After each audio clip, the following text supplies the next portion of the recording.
puta te tokorua nei, kia kori ai ngā tamariki. Nā Sue Williams limi rāua ko Leah Williams Paddington I waihanga a Loopy Tunes I te tau 2010 hei whakaako I te puoro ki tō rāua hāpuri mā roto I te hāhi. Nōnāianei ka puta te tokorua nei I tā rāua waiata hou e akiaki ana I te whakamahinga o te reo Māori. Hei tāpiri atu ki tā rāua kohinga waiata e neke atu I te kotahirau waru te kau. Because we use reo, I think that's what kind of drew people to the classes, and then it grew. Let's sing some waiata. Puoro is fruits. I love for whenua, they are namu.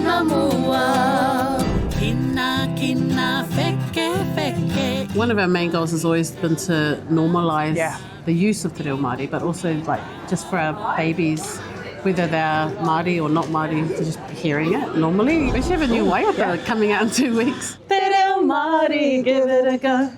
Kia Kaha Kōrero Mai. Wrote a song called Kaha Kōrero Mai.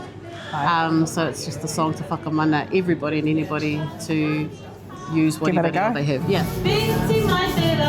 We've been to them several times for events round and just beautiful reorua te reo Māori promotions. Pika, poo. Hara I te mea he ngā hau noi ho tēnei mahi. Toko maha ngā tohu I wainga I a rāua, I te tīmatanga o tēnei tau, I toa rāua I te tohu he pīkārere a APRA. E ai ki te māma o ngai tahu a Anna Brankin, kua noho te Loopy Tunes hei ingoa rongonui I tōna kāinga. Particularly here in Ōtautahi, there can be a lack of things to do with your tamariki that really celebrate their culture and their language. So since Cassie has been a pepe really, we've been going along to some of their sessions, getting to know their waiata. They use the same waiata every time, so it's a good chance for the tamariki to really get familiar with the kupu. For us, it's like, let's just keep doing what we do and encourage everyone to speak even more reo.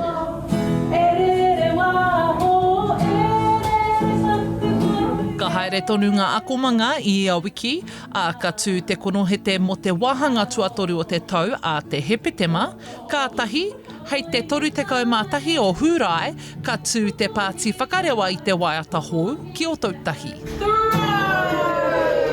Ora kairangi Nicholas, Tahu News. In the sky, here comes the wind. Pupuhi te hau, pupuhi te hau.